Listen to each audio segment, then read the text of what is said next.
Welcome to Disneyland Paris in Depth, the Disneyland Paris history series where we explore the stories and secrets behind some of the resort's most beloved attractions. In today's episode, we're taking a look at the ride that started it all, the Disneyland Railroad.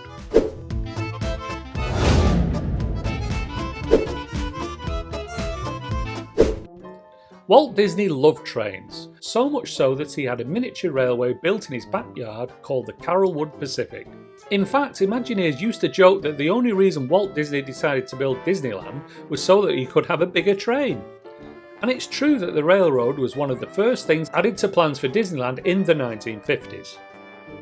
The Disneyland Railroad would take guests on a circular tour around the park with several stations along the route, serving both as an attraction and a mode of transport. Until Shanghai Disneyland opened in 2016, there was a Disneyland Railroad at every Disney resort across the world, and each one opened with their respective parks. The railroad opened in California in 1955, in Walt Disney World in Florida in 1971, in Tokyo Disneyland in 1983, in Disneyland Paris in 1992, and in Hong Kong Disneyland in 2005. As in all Disney parks but Tokyo, Disneyland Paris' railroad circles around the entire park with 3 stations built for the opening day: Main Street, Frontierland and Fantasyland stations.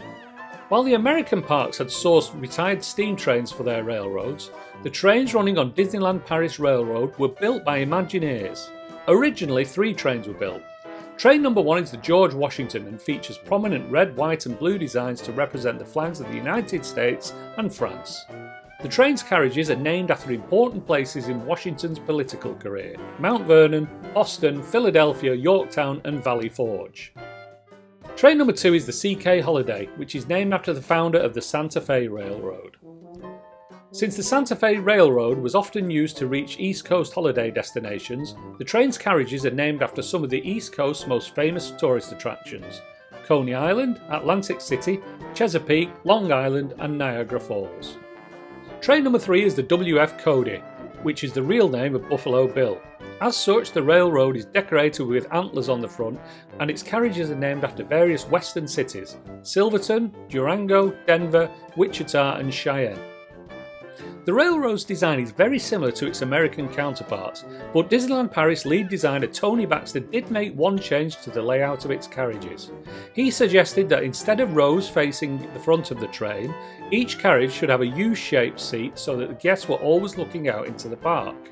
One last thing to mention is the attraction's original name. Disneyland Paris has famously gone through several name changes over the years, but it opened in 1992 as Euro Disneyland. So the Disneyland Railroad was originally called the Euro Disneyland Railroad. More on that later. The railroad was so successful that just over a year after the park opened in July 1993, a 4th station in Discoveryland was added to the route. At the same time, a 4th train was added to increase capacity.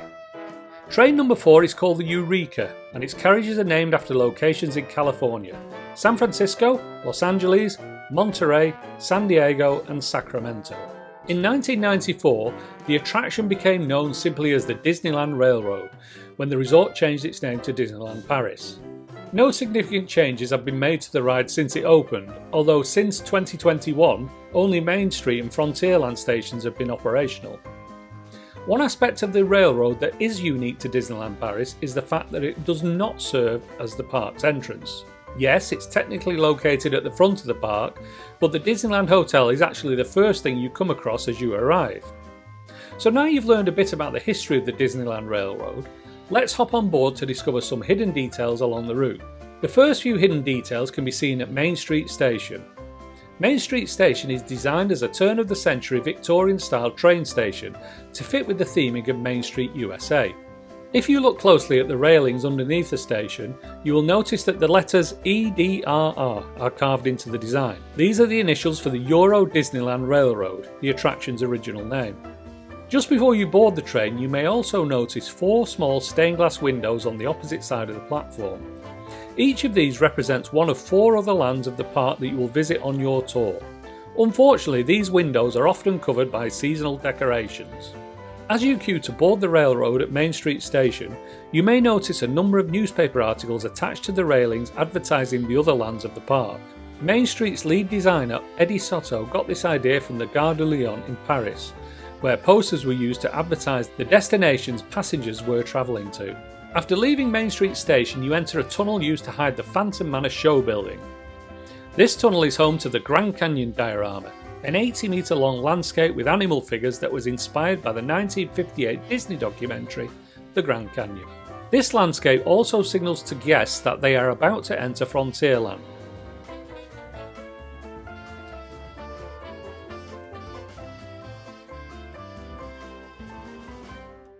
And talking of Frontierland, as you exit the tunnel, you are greeted by an incredible view of Big Thunder Mountain and the rivers of the far west.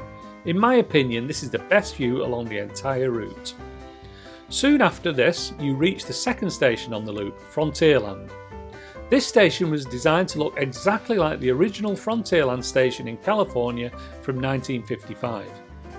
Frontierland Station is also arguably the most important station on the route because it's home to the water tower.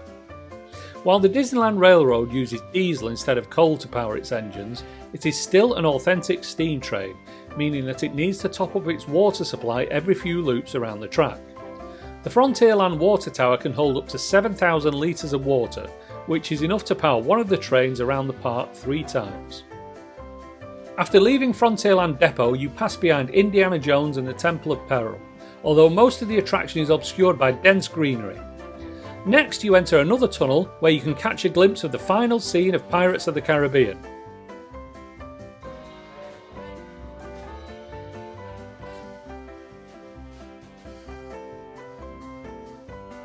And once you exit the tunnel, you're already pulling into Fantasyland Station. Fantasyland Station is a red brick Victorian era English train station, and it's located behind the Mickey Mouse Meet and Greet building. This theme is perfect since the station sits within the English themed subsection of Fantasyland near Toad Hall Restaurant and Alice's Curious Labyrinth. The journey between Fantasyland and Discoveryland Station is another highlight since you get great views over Fantasyland and a close-up of It's a Small World. The final stop on the route is Discoveryland Station, which has a futuristic and almost sci-fi feel, allowing it to fit perfectly next to Star Tours at the back of the land. After passing behind Space Mountain, you enter dense foliage again until you reach Main Street Station, marking the end of the journey. The Disneyland Railroad might not be the most popular attraction in the park, but it's an important part of its identity, transporting guests back in time to the era of Walt Disney's childhood, the era that inspired many of his dreams for the original Disneyland. That's it for today's video. We hope that you've enjoyed this deep dive into the history of the Disneyland Railroad. If you did, hit the like button and subscribe and hit the bell icon for more Disneyland Paris tips and tricks. If you're interested in more Disneyland Paris history, check out the playlist linked in the description. Meanwhile, thanks for watching and we'll see you next time.